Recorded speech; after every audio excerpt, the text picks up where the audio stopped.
Assalamualaikum warahmatullahi wabarakatuh. Bismillahirrahmanirrahim. Nahmaduhu wa nusalli wa nusallim ala rasulihil karim wa ala alihi wa sahbihi ajmain, amma ba'd.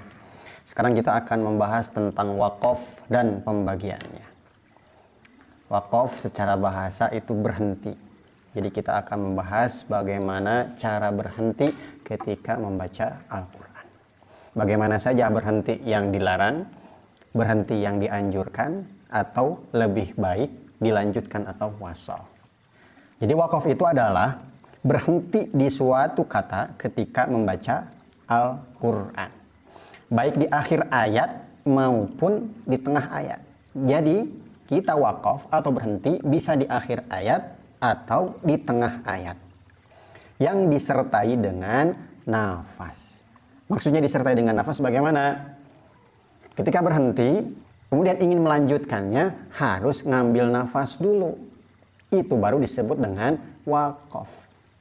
Karena kalau tidak mengambil nafas, itu namanya saktah, bukan wakaf. Seperti ketika kita membaca Yasin. Yasin, wal Qur'anil hakim, innaka laminal mursalin, ala shiratim mustaqim. Kita membaca cepat, sehingga kita nggak sempat untuk menarik nafas. Wal Qur'anil hakim, innaka laminal mursalin. Itu tidak mengambil nafas, maka disebut saktah, bukan wakaf. Karena wakaf itu harus disertai nafas, mengambil nafas baru.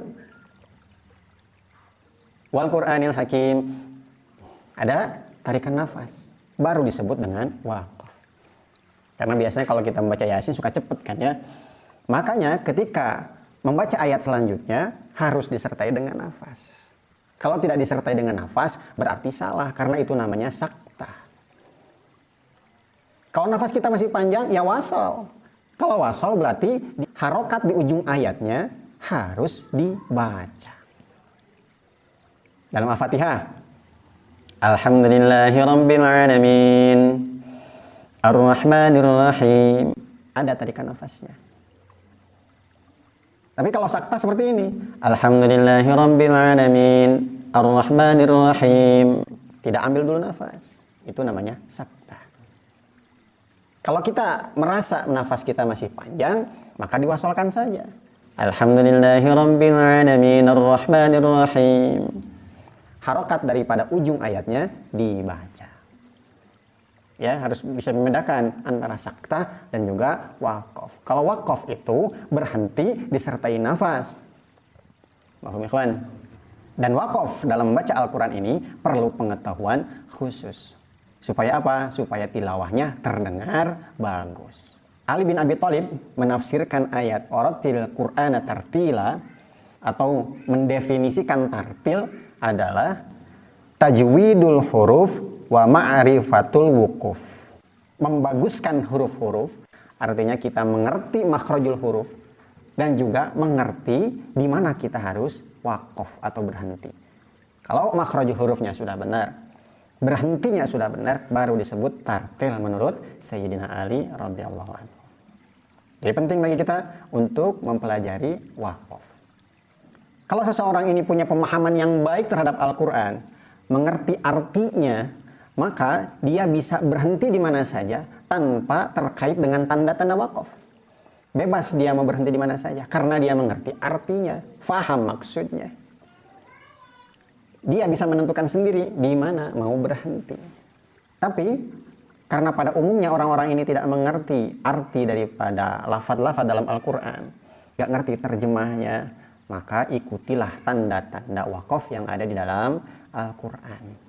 Hanya saja tanda-tanda wakaf yang ada dalam Al-Quran ini bukan wajib syar'i atau haram syar'i. Misalnya tanda mim harus berhenti karena itu adalah wakaf lazim. Ketika seseorang tidak berhenti, tidak berarti berdosa. Ada tanda lam alif, ini nih seperti ini. Dia dilarang untuk berhenti, tapi dia malah berhenti. Ini bukan menjadi haram, bukan berdosa gara-gara berhenti di situ. Jadi tanda-tanda wakaf ini ketika dilanggar bukan menjadi haram syar'i.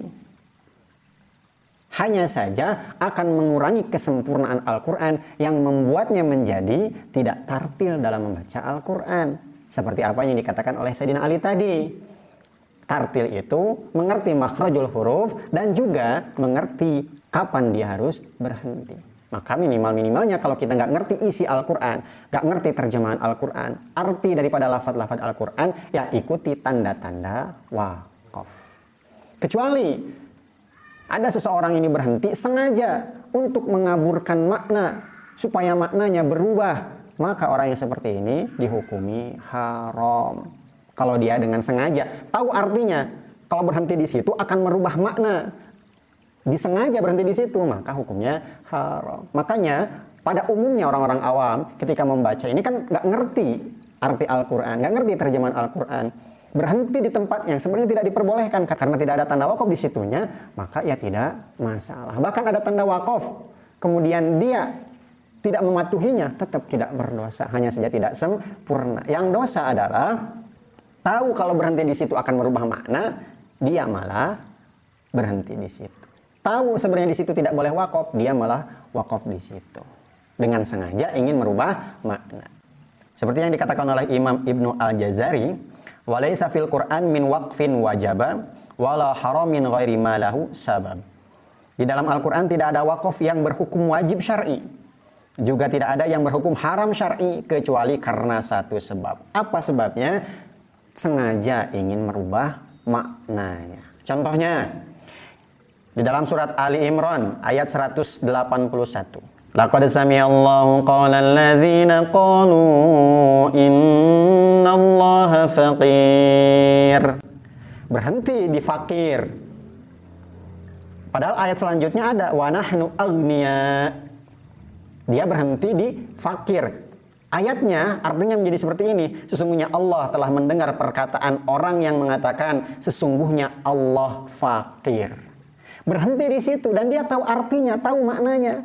Ini akan menyebabkan merubah makna seakan-akan Allah fakir. Padahal ada ayat selanjutnya yaitu wa nahnu aghnia. Dan kami kaya, yaitu Allah Maha Kaya. Malah berhenti di fakir dengan sengaja. Ingat, yang menjadi dosa adalah ketika sengaja ingin merubah makna. Tapi kalau orang awam membaca ini, habis nafas dalam lafaz tadi, innallaha faqir, misalnya habis nafas, maka tidak berdosa karena tidak ada niat untuk merubah makna. Paham ikhwan? Mana yang dosa, mana yang diperbolehkan. Makanya orang awam ketika membaca Al-Quran berhenti di tengah ayat, tidak ada tanda wakafnya sama sekali, minimal ulangi beberapa kata sebelumnya. Contohnya dalam ayat tadi, laqad sami'allahu qaulal ladzina qalu innallaha faqir. Habis nafas, bukan karena sengaja ingin merubah makna, maka diulang, innallaha faqirun wa nahnu aghnia. Begitu. Paham ya, ikhwan?